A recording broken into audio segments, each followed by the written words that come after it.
नमस्कार बंधुरा आज के आमी आपनादेर काछे निये एसेछि गाठी कचुर एकटी असाधारण रेसिपि जा स्वादे गंधे एकेबारे आलादा। प्रथमे गाठी कचुगुलो भालो करे धुए परिष्कार करे नियेछि। एबार एकटा बाटिर मध्य जल गरम करे तार मध्य दिए दिलाम आलू और गाठी कचुगुलो 10 থেকে 12 मिनट खूब भालो करे सेদ্ধ करे नेब। सेদ্ধ हो जाবার পরে ঠান্ডা করে খোসাগুলো ছাড়িয়ে নিয়েছি। এবার আলু আর গাটি কচু আমি 2 পিস করে কেটে নিচ্ছি। আলু এবং গাটি কচুর সাইজ অনুযায়ী 2 পিস অথবা 4 পিস করে আপনারা আপনাদের পছন্দ মতন কেটে নিতে পারেন। আবার যদি ছোট সাইজের হয় তাহলে গোটাও রাখতে পারেন। যে কোনো ভাবেই এই রেসিপিটি খেতে অসাধারণ লাগে। এখানে সাইজ অনুযায়ী আমি সবগুলোই 2 পিস করে কেটে নিয়েছি। আমার সকল বন্ধুদের অসংখ্য ধন্যবাদ আমার পাশে থাকার জন্য এবং সুন্দর সুন্দর কমেন্ট করার জন্য। কড়াইয়ের মধ্যে দিয়ে দিলাম 2টো শুকনো লঙ্কা, কয়েক কোয়া রসুন, গোটা জিরে, কালো জিরে আর গোটা ধনে খুব ভালো করে শুকনো কড়াইয়ের মধ্যে এগুলো ভেজে নেব। মশলাগুলোর থেকে খুব সুন্দর গন্ধ বেরোলে মশলাটা একটা প্লেটের মধ্যে ঢেলে ঠান্ডা করে নেব। তারপরে সামান্য জল দিয়ে আমি শিলনোড়াতে বেটে নিয়েছি। আপনারা চাইলে মিক্সিং জারেও বেটে নিতে পারেন।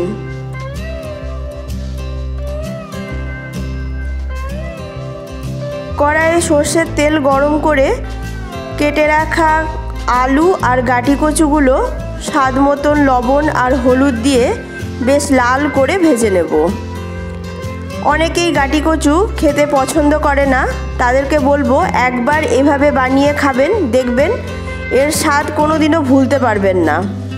এতটাই অসাধারণ লাগে খেতে, আর অন্য কোনো পদের প্রয়োজনই হবে না। এই এক পদ দিয়েই এক থালা ভাত খেয়ে নিতে পারবেন। গাটি কচুর মধ্যে একটা পিচ্ছিল ভাব থাকে, এভাবে যদি লাল করে গাটি কচুগুলো ভেজে নেওয়া যায় তাহলে এর পিচ্ছিল ভাব অনেকটা কমে যায়। আলু আর গাটি কচুগুলো আমি একটা বাটির মধ্যে তুলে নিচ্ছি। এরপরে কড়াইয়ের মধ্যে আবারও সর্ষের তেল গরম করে এর মধ্যে দিয়ে দেব গোটা জিরে আর একটা তেজপাতা।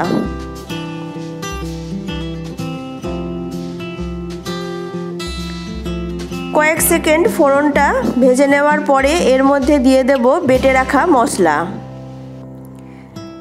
যে মশলাটা আমি প্রথমেই শুকনো কড়াইয়ে ভেজে বেটে রেখেছিলাম। স্বাদ মতন লবণ, হলুদ আর কাশ্মীরি লঙ্কার গুঁড়ো দিয়ে ভালো করে কষিয়ে নেব।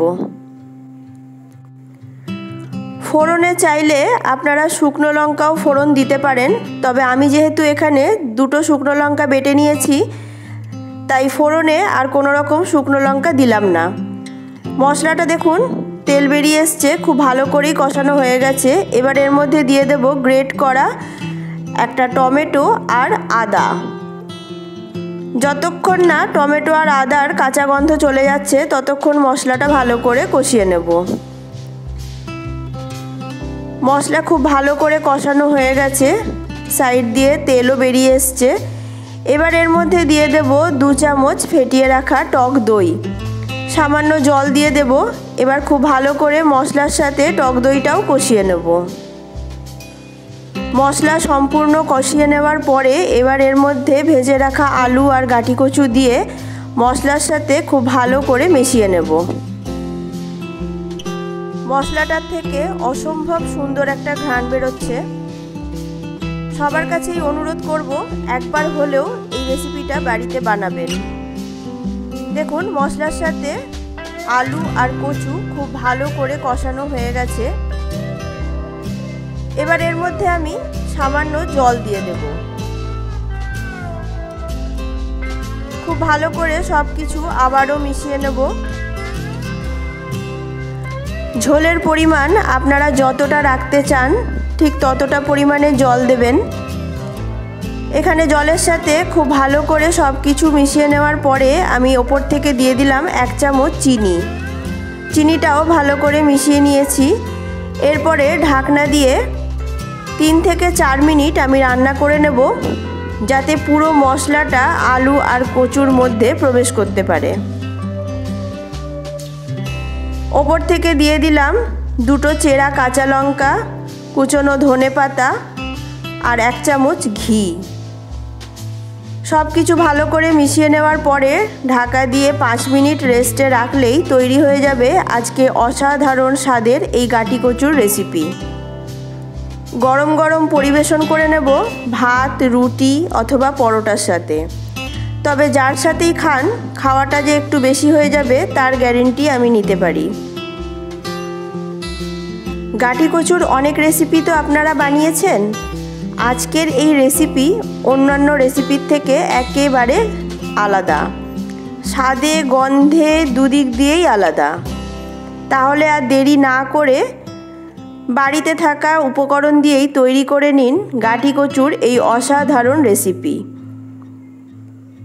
আমার আজকের এই গাটি কচুর রেসিপি আপনাদের যদি ভালো লেগে থাকে তাহলে ভিডিওটি শেয়ার করে বন্ধুদের দেখার সুযোগ করে দেবেন। ভিডিওটিতে অবশ্যই লাইক করবেন আর কমেন্ট করে জানাবেন আপনাদের কেমন লাগলো।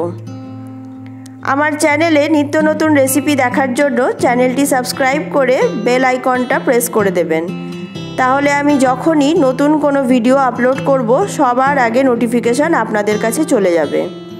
তাহলে আজকের মতন আমি আসি, দেখা হবে নতুন কোনো রেসিপি নিয়ে আমার পরের ভিডিওতে। আপনারা সবাই ভালো থাকবেন। নমস্কার।